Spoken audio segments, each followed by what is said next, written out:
Well, figures show the city of Buffalo made major strides in combating gun violence and homicides last year. We are told that homicides dropped 45%, and homicides involving guns were down 57%. Overall, violent crimes fell 6% last year. We're joined tonight by Lenny Lane, the co-founder and president of Buffalo F.A.T.H.E.R.S group, a local organization that works with inner-city young people, and Pastor James Giles of the Buffalo Peacemakers. I want to thank you gentlemen both for joining us and wishing you a Happy New Year this year. Happy New Year. Absolutely. Happy New Year to you. Yes. We're hearing these incredible numbers, a significant drop in gun violence. You're out there every day on the streets. Do you see that? Is it reflected out there on the streets? Absolutely. If you know the inner workings of all of this is law enforcement has did a tremendous job in developing community relationships through working with community organizations such as ourselves. That friendship and that partnership has led a lot to intervening and interrupting gun violence on our city streets. We have been very steadfast in terms of developing strategies and partnerships and what we could do.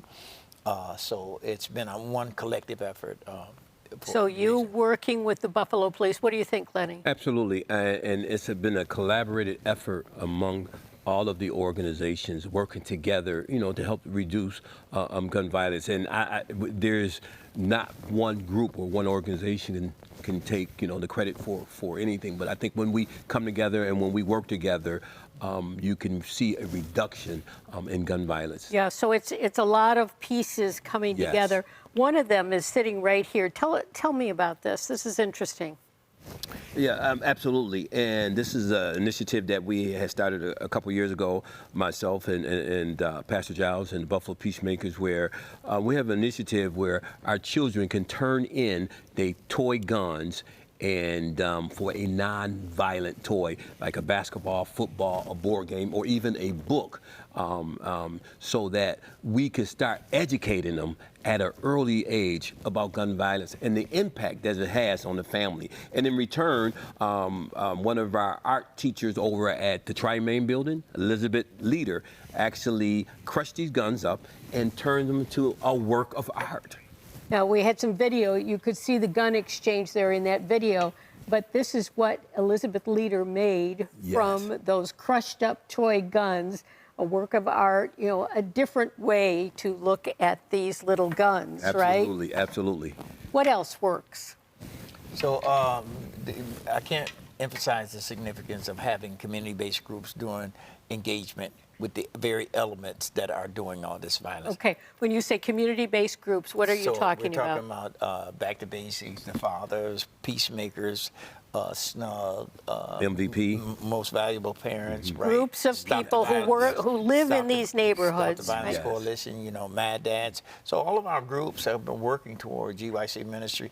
All of us working toward dealing with some group, some element within the community that we know they either have possessions or access to weapons. Working with those groups, pulling them out, redirecting them into very positive programs, such as our H.E.T.R.S program, that's health empowerment, attitude, teamwork. Getting them in there to kind of redirect them from having the idea or notion they can solve their issues with violence. So working with those groups.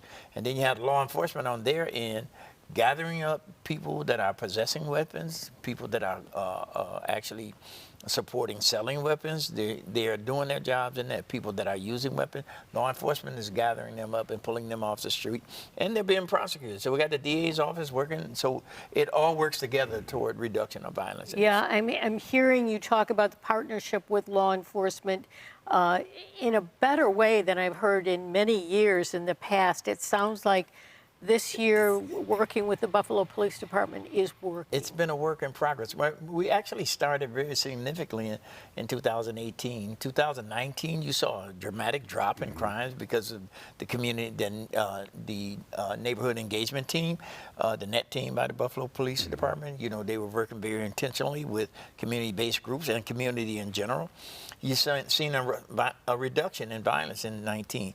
Then COVID happens, and right? The Put a freeze on that. Yes. I need to go. We're out of time now. But I want to have you both back because this is a Absolutely, conversation absolutely. we could have forever. Yes. But very quickly, before we go, what can people do to help you both?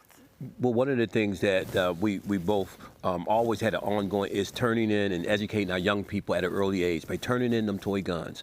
And once you turn in them toy guns, we can give you, you know what I mean, a non-violent toy, a basketball, football, board game, or a book. But it starts at an early age, you know what I mean, of the impact what gun violence does, not only to a city and a community, but also to a family. So more significant, what empowers us is resources to be able to do what we do, Yes. to do more, right? We look for donations from community effort, from businesses and corporations to Sure. come in and donate to this cause, right? The more that we have in resources, the wider and broader the range that we can cover in the city of Buffalo. Great. Put these gentlemen on the list of organizations that you can help in the city of Buffalo. Pastor Giles, Lenny Lane, thank you both for being here, and please come back soon. Absolutely. We'll continue our conversation. Anytime you invite us. Absolutely.